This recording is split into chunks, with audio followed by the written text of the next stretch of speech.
The Galactic cafeteria was a marvel of culinary diversity. Located on the Zelkara station, a massive trade hub at the intersection of 6 major galactic trade routes, it served as a melting pot for hundreds of alien species, each bringing their own distinct cuisines. From the flame-scorched meats of the Raxari to the gelatinous nutrients of the Flaren, there was no shortage of exotic, bizarre, and sometimes terrifying options.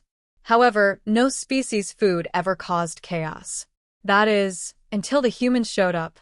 The first human restaurant stall, Taste of Earth, was opened as an experiment by a merchant named Eric Mallory. It started small, as most human ventures did in this corner of the galaxy. Eric, a red-cheeked optimist from Earth, had taken it upon himself to share humanity's rich culinary traditions with the galaxy.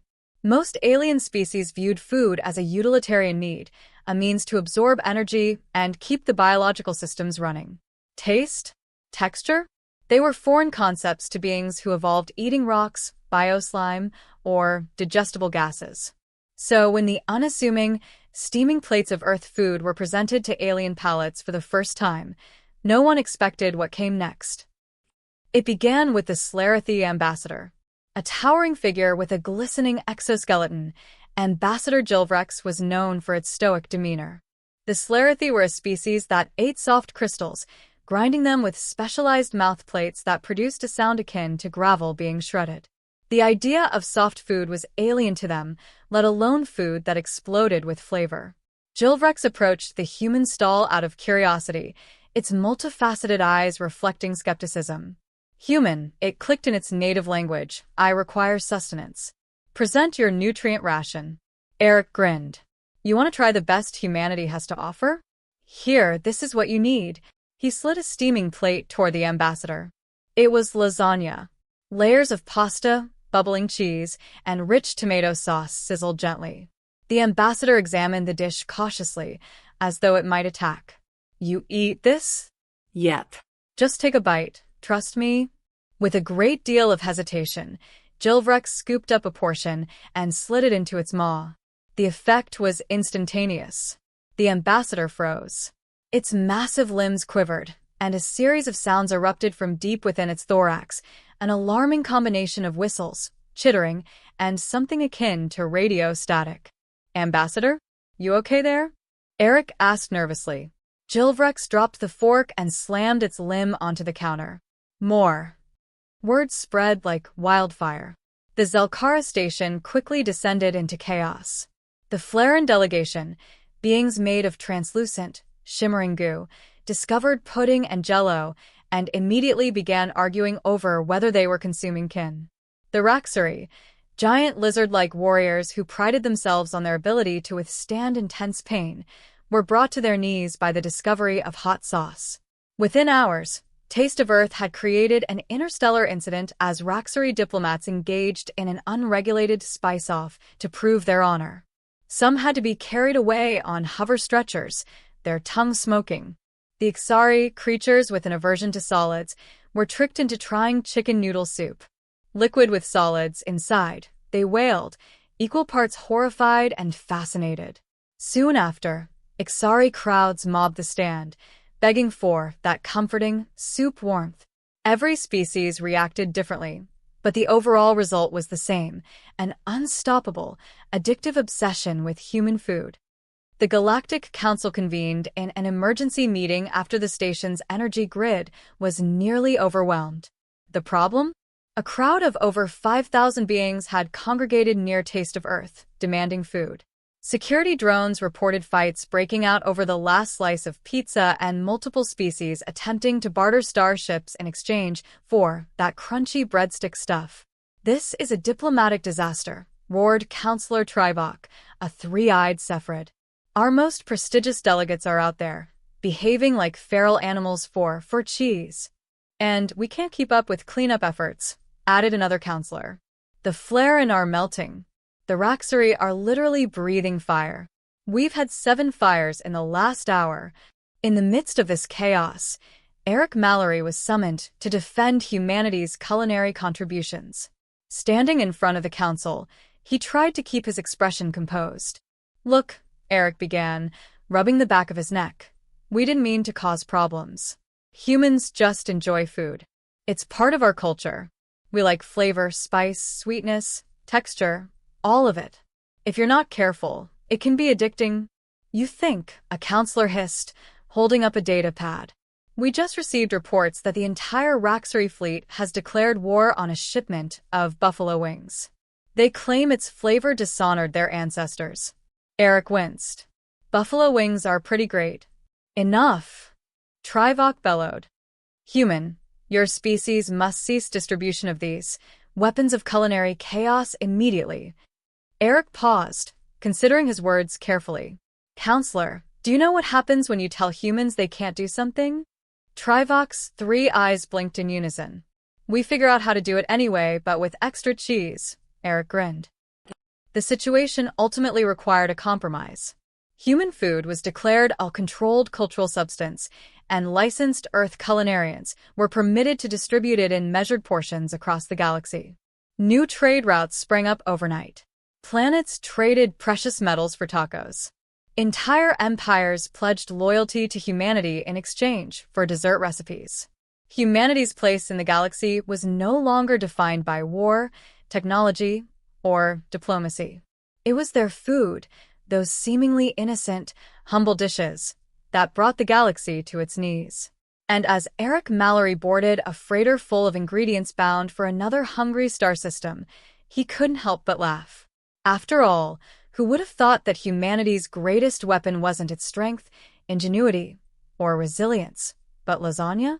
The chaos spread like a virus across the galactic sectors, touching planets and civilizations that had never before heard of Earth or its culinary wonders. At first, many species approached the phenomenon with skepticism, dismissing the craze as yet another fleeting cultural trend brought about by the upstart humans. However, word spread faster than light. Humanity's food was no mere fad. It was a revelation. Reports flooded the Galactic Council from fringe systems. An entire mining colony on Drexa 4 went offline after being introduced to * grilled cheese sandwiches * paired with tomato soup. Eyewitnesses described miners abandoning their posts mid-shift to gather in communal areas, toasting bread on power furnaces and boiling vats of soup over magma vents. On the icy planet of HFY, where the inhabitants were resistant to extremes of taste and temperature, humans introduced * hot chocolate star. Within days, entire political factions dissolved as leadership battled to control access to the sweet liquid warmth. The local monarchy crumbled when their queen, after one sip, proclaimed, "Why rule when you can * sip this * forever?" Even the warlike Zarnak Empire, known for raising entire planets to maintain dominance, fell victim. On a warship orbiting near Earth, the Zarnak commander confiscated human rations as part of an interrogation effort. Among the confiscated items, beef jerky. It wasn't long before the commander, and subsequently her officers, found themselves chewing compulsively on the dried meat. Soon, Zarnak warships began showing up near Earth not to attack but to trade starship weapons in exchange for crates of the immortal meat strips. The Galactic Council, desperate to reinstate some semblance of order, sent a team of top xenobiologists to Earth to investigate. What was it about human food that made it so irresistible? Was it chemical manipulation? Genetic engineering? Some insidious form of biological warfare? The scientists landed on Earth, scrutinizing every meal. They observed families gathering over roasted turkeys at Thanksgiving, lines of people cradling fragrant coffees on frosty mornings, and children shrieking with joy at the taste of ice cream. The evidence baffled them. It is not the food alone, the head scientist concluded in a report to the council. Humanity's meals are more than sustenance. They are a * bond star. A ritual. An expression of culture, love, and creativity. Each dish carries a story, a purpose, and an unholy amount of cheese. In a desperate attempt to understand, the head scientist tasted a simple plate of mashed potatoes with butter. Witnesses say she collapsed to her knees, tears streaming from her compound eyes. Her only words, "It's so * smooth *." The culmination of humanity's food revolution reached a breaking point when a galactic trade summit was called on * Vylor Prime Star. Delegations from every corner of the galaxy attended, the event originally intended to resolve escalating diplomatic tensions. Humanity, of course, sent Eric Mallory and a team of Earth's best chefs to cater the event. The moment the buffet table was unveiled, order collapsed. There were tacos. There was garlic bread. There were cookies. A Flarian diplomat dove headfirst into a vat of macaroni and cheese, dissolving into the gooey substance with glee. A Sephrid representative, overwhelmed by the glory of cheesecake, openly wept before sharing bites with their translator. The Galactic Council speaker attempted to regain control. This is a diplomatic event. Act like the sentient beings you are. But it was too late. An ambassador from the Sci-Fi consortium grabbed the microphone, his forearms raised. Humans have shown us the truth. Food is *life*. Food is *love*. We must. Before he could finish, a new tray arrived. Fresh cinnamon rolls. The aliens rioted. Days later, Eric Malloy stood at the viewing window of his shuttle as it departed Vylor Prime. Below, the once stately summit hall was covered in food debris, its banners torn down by overeager diners. Ships from dozens of species hovered above the planet, waiting for their turn to trade for Earth recipes. Beside Eric, a human diplomat sighed. This wasn't exactly what we planned for, Eric. Maybe not, Eric replied, a grin spreading across his face, but nobody's going to invade Earth anytime soon. Not when they are busy trying to replicate Grandma's apple pie. Humanity's legacy, it turned out, was not in their weapons, ships, or technology. It was in the irresistible charm of their kitchens. The galaxy would never forget the day Earth became not a death world, but a dining world star. As the shuttle drifted through space, the full consequences of Earth's culinary invasion began to reveal themselves. Broadcasts and communications crackled across every frequency, showcasing alien civilizations grappling with their newfound obsession with human food. Entire economies were thrown into disarray as resources once allocated to high-tech production were now diverted to farming, cooking, and trade with Earth. On the trade planet Gylaxis, previously known for its cutting-edge starship factories, the skyline was now dominated by colossal pizza ovens. The Gylaxians, a species whose greatest art had been mathematical precision, had dedicated their engineers to perfecting the crispy yet soft crust ratio of Earth's pizza. Blueprints for star drives were shoved aside to make room for sauce distribution algorithms and cheese-melting schematics. Meanwhile, the war-hardened Vrax, who once dominated 3 galactic sectors through sheer military might, fell into a civil dispute over the proper preparation of barbecue ribs.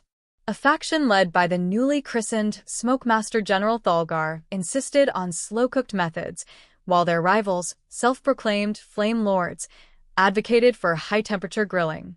The Vrax Council dissolved as warships emblazoned with spatulas and fire pits drifted toward Earth, not to conquer, but to negotiate barbecue seasoning imports. Earth itself became a mecca for alien travelers. Tourism skyrocketed, though not for the usual landmarks or culture. Visitors arrived en masse to visit diners, food trucks, and farmhouses. Humans found themselves hosting everything from taste-testing competitions to workshops on the delicate art of preparing scrambled eggs. Restaurants capitalized on this influx of eager alien customers. The intergalactic fast food chain Burger Planet became the first human corporation to open franchises across the stars. Its slogan, *Satisfy your galactic appetite*, was broadcast in hundreds of languages, becoming a mantra for food lovers everywhere. Not every species adapted easily. For the crystalline Cirli, who absorbed nutrients through photonic energy, human food presented a conundrum. They couldn't eat it. But, captivated by the cultural phenomenon, Cirli architects began constructing crystalline structures modeled after Earth dishes. Gigantic glass-like hamburgers and pizza slices floated in Cirli cities, refracting sunlight and dazzling the galaxy with shimmering rainbows. Even species that resisted human influence found themselves inadvertently affected. The stoic and isolationist Graxolans, whose biologies rejected all foreign substances, forbade human food outright. Yet their broadcasts showed Earth cooking competitions being watched in secret across their colonies. On one remote Graxolan moon, a temple was uncovered, its stone carvings suspiciously resembling donuts. A galactic summit was once again convened, this time in desperation. The council speaker, visibly gaunt from days of consuming nothing but lasagna and milkshakes, addressed the assembly. This madness must end. Humanity has conquered us without firing a single shot. They have enslaved our minds and our stomachs. Enslaved. Eric Mallory, representing Earth once again, shook his head. We just shared what we love.